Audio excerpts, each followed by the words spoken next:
Assalamualaikum warahmatullahi wabarakatuh. Apa kabar teman-teman semuanya? Di pertemuan kali ini kita berjumpa lagi walaupun dalam keadaan daring ya. Dan semoga kalian selalu diberikan kesehatan oleh Allah Subhanahu wa Ta'ala. Oke, kali ini kita akan membahas tentang cara belajar efektif dan efisien. Baik teman-teman semua, sebelum ke pengertian dan lain-lainnya, gimana, sudah siapkah untuk menyimak pelajaran kali ini? Harus ya, dan harus kita pelajari dengan sebaik-baiknya. Oke, lanjut ke pengertian ya. Di sini ada pengertian dari belajar. Ada beberapa ahli yang mengatakan tentang belajar.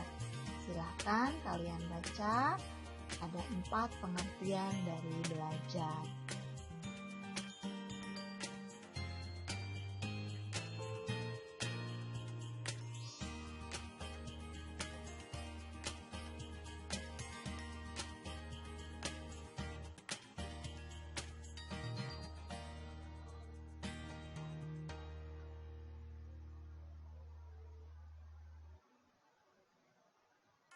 Jadi, intinya adalah belajar suatu aktivitas yang dilakukan secara sadar untuk mendapatkan sejumlah kesan dari bahan yang telah dipelajari.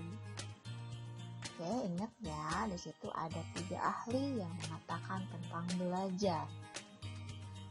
Yang pertama dari James O. Whittaker, yang kedua dari Ron Beach, yang ketiga dari Howard L. Kingsley. Berikutnya, faktor yang mempengaruhi hasil belajar. Nah, ketika kita belajar tentunya pasti ada hasilnya. Apa sajakah faktornya? Di sini ada 2 faktor ya teman-teman. Yang pertama, faktor eksternal. Dan yang kedua, faktor internal. Kita bahas satu-satu ya. Kita bahas dari faktor internal terlebih dahulu.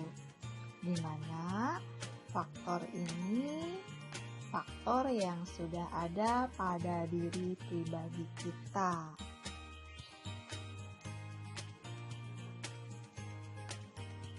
Yang pertama di sini ada fisik dan jasmania. Tentunya ketika kita akan belajar dan ingin mendapatkan hasil belajar yang baik, kita harus mempunyai fisik yang baik dan jasmania pula yang baik. Tidak dengan dalam keadaan sakit. Yang kedua, psikis atau kejiwaan. Nah, artinya apabila kondisi kejiwaan seseorang dalam belajar kurang stabil, maka akan mempengaruhi aktivitas belajarnya. Misalnya, siswa diliputi rasa ketakutan, kecemasan, konflik batin, kekecewaan, dan gangguan psikis lainnya. Atau yang biasa kalian alami, galau barangkali ya. Jadi kalau kalian menginginkan hasil belajar yang sangat baik, tinggalkan dulu kegalauannya. Oke. Yang ketiga, ada kemauan. Tentunya dengan ada kemampuan atau niat dari diri kita akan mendapatkan hasil belajar yang maksimal. Tanpa ada paksaan tentunya ya. Berikutnya, kecerdasan IQ. Apa sih kecerdasan IQ? Di sini Kecerdasan IQ ini juga sangat mempengaruhi aktivitas dan hasil belajar. Yang dikategorikan mempunyai IQ normal adalah di angka 100 sampai 110 menurut hasil psikotes. Kira-kira kalian sudah pernah belum dites psikotes? Nah, di situ nanti kalian akan tahu letak IQ kalian berada pada angka berapa. Maka ia disimpulkan akan mampu mengikuti pelajaran di sekolah umum dengan lancar, selama ia tidak mengalami gangguan-gangguan lainnya. Demikian juga apabila seseorang mempunyai kecerdasan di bawah normal, yang tadi angkanya ya yaitu 100 sampai 110, tentunya akan mempengaruhi aktivitas dan hasil belajar di sekolah jika dibandingkan dengan seseorang yang kecerdasannya normal. Oke. Kemudian minat. Apa sih yang dinamakan dengan minat? Nah, di sini minat juga menentukan aktivitas dan hasil belajar. Minat adalah tertarik yang kuat terhadap sesuatu. Apabila seseorang dalam belajarnya sudah tidak mempunyai rasa tertarik, maka belajarnya pun tidak akan optimal. Demikian juga sebaliknya. Oleh karena itu, perlu terus-menerus untuk belajar mencintai, menyayangi, belajar sehingga pada akhirnya mampu dengan seutuhnya tertarik dan mencintai dengan setulus-tulusnya. Pada akhirnya motivasi belajar semakin meningkat untuk mencapai keberhasilan. Ya, contohnya kalian juga yang kalian alami, misalkan kalian tertarik pada seseorang lawan jenis ya, tentunya kalian akan betul-betul memperjuangkannya ketika kalian menginginkannya. Begitu pula dengan belajar, ketika kalian mempunyai minat untuk mendapatkan hasil belajar yang maksimal, tentunya kalian akan berusaha sekuat mungkin untuk mendapatkannya. Oke, yang terakhir motivasi. Apa sih motivasi? Motivasi adalah dorongan yang ada dalam diri kalian. Motivasi bisa dikelompokkan menjadi dua. Yang pertama internal, yang kedua eksternal. Nah, internal biasanya muncul dari dalam diri sendiri. Misalnya, belajar adalah suatu kebutuhan untuk masa depan. Ketika kita menganggap belajar adalah suatu kebutuhan, tentunya kita akan sungguh-sungguh dalam belajar. Ya. Kemudian kalau dari faktor motivasi eksternal ialah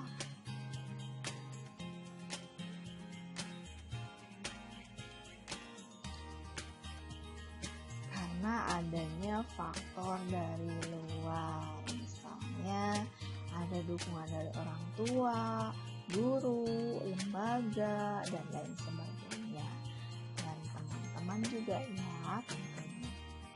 Tanpa ada motivasi dari semua orang-orang di sekitar kita tidak akan bisa belajar dengan maksimal.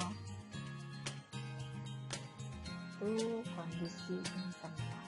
Kita beralih kepada kondisi eksternal. Kondisi eksternal ya teman-teman.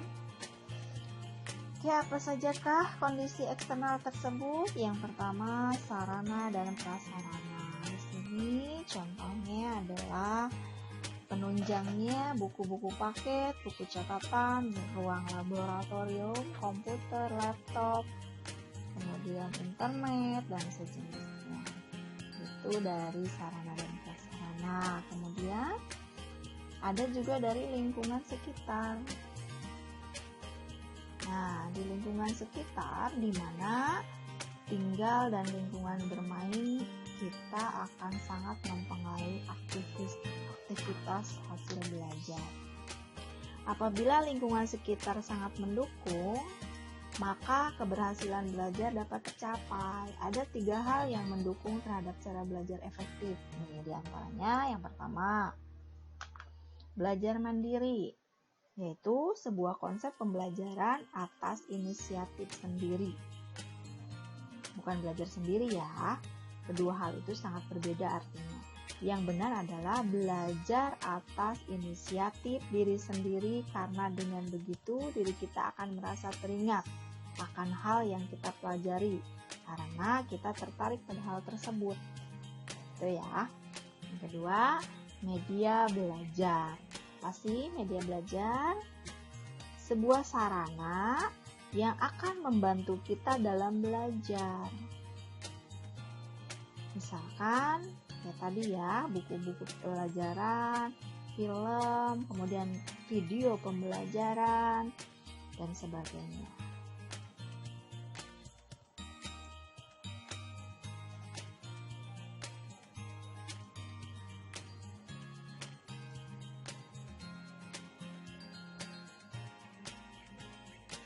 Oke, yang terakhir, strategi atau cara belajar.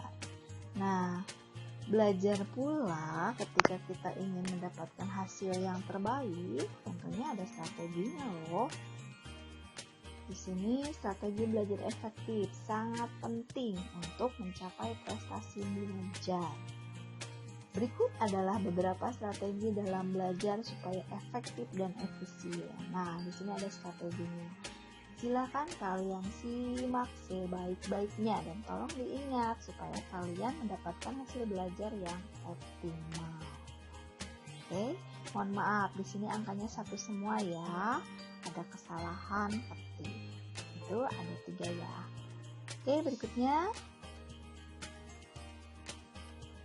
strategi belajar efektif. Ketika belajar teoritis ada strateginya. Kemudian belajar matematis juga ada strateginya.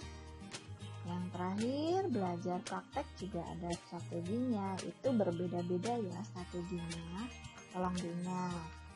Awas, ketika kita belajar teori, oke, sekarang nih kita sedang belajar teori. Gimana sih cara belajar efektifnya, strateginya? Nah, di sini ada cara belajar efektif untuk pelajaran yang berbasis teoritis. Yang pertama, ciptakan suasana belajar yang nyaman. Senyaman mungkin kalian belajar, misalnya di taman, di sawah, di perkebunan, atau di kelas sekalipun kalian harus buat senyaman mungkin. Terus strateginya biar memunculkan konsentrasi yang baik. Yang kedua, merangkum tema pembelajaran atau membuat mind mapping. Apa sih mind mapping? Mind mapping itu peta pikiran. Jadi dalam rangkuman tersebut kalian buatkan mind mappingnya, hal-hal yang pentingnya, lalu nanti dijabarkan penjelasannya oleh kalian pribadi. Oke, yang ketiga, metode mempersingkat atau memodifikasi menyerupai nama sesuatu.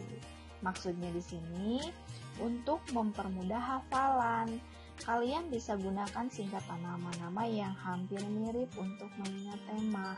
Ini sangat efektif digunakan dan otak tidak terbebani dengan hafalan-hafalan berat. Gitu ya. Kemudian yang keempat, mengingat yang dipelajari. Setelah belajar beberapa waktu, tutuplah buku pelajaran tersebut dan kalian bisa memejamkan mata untuk menggambarkan yang dibaca. Kemudian yang kelima, belajar rutin tapi jangan lama. Jadi belajar itu tidak butuh waktu yang sangat lama, tapi rutin agar kita selalu mengingatnya. Oke, itu cara belajar efektif ketika kita belajar teori. Kemudian yang kedua, strategi cara belajar efektif untuk pelajaran yang berbasis matematis. Nah, di sini ada apa saja kah? Yang pertama, ciptakan suasana belajar yang nyaman. Sama ya, seperti tadi teori, semuanya butuh kenyamanan. Kemudian yang kedua, merangkum tema pelajaran atau membuat mind mapping. Ini juga sama. Apa bedanya? Coba di mana bedanya? Yang ketiga, belajar dengan memahami bukan menghafal. Tentunya kalau di matematika kita harus bisa menghafal rumus ya, baru nanti kita akan lancar belajarnya. Kemudian belajar dengan praktek. Di sini belajar dengan praktek. Mempraktekkan semua tema yang pernah diajarkan oleh guru akan membuat kalian jauh dari kebosanan loh, dan membuat suasana belajar lebih menyenangkan. Misalkan kalian belajar matematika eksak ya, atau pelajaran IPA ya yang biasa kita praktek, atau fisika, atau di sini sesuai dengan jurusan itu ada produktifnya ya, itu praktek juga. Oke, yang terakhir belajar cara berkelompok. Belajar cara berkelompok ini sangat penting loh untuk meningkatkan minat dan semangat belajar. Oke, yang terakhir cara belajar efektif untuk pelajaran di SMK yang dipraktikumkan. Ini yang praktik ya, kalian boleh baca, di situ ada pemahaman teori, buat mind mapping juga, sama ya. Kemudian perhatikan instruksi, arahan, kan kalau praktek itu kan ada tahapan-tahapannya, yaitu harus betul-betul kita perhatikan. Kemudian berikutnya, pelajari dan pahami betul setiap tahapannya. Kalau kita tidak memahami dari awal, kita tentunya tidak akan bisa praktek. Kemudian yang terakhir, pelajari ulang mind mapping setiap tahapan praktikum dan terus latihan praktik agar terbiasa terlihat sehingga memiliki kompetensi sesuai dengan keahliannya. Jadi kesimpulannya adalah ketika kalian memang betul-betul ingin mencapai hasil belajar yang optimal, kalian harus betul-betul bisa tahu kondisi kalian masing-masing dan tentunya kondisi lingkungan pula ya. Oke, terima kasih. Cukup sekian informasi dari Ibu, kurang lebihnya mohon dimaafkan. Untuk lebih mengembangkan ilmu pengetahuannya, kalian bisa mengakses dimanapun kalian mau, di Google, di YouTube, atau di buku-buku paket yang ada di sekolah. Jangan lupa like, subscribe, dan komentarnya ya. Ditunggu. Wabillahi taufiq wal hidayah. Wassalamualaikum warahmatullahi wabarakatuh. Terima kasih.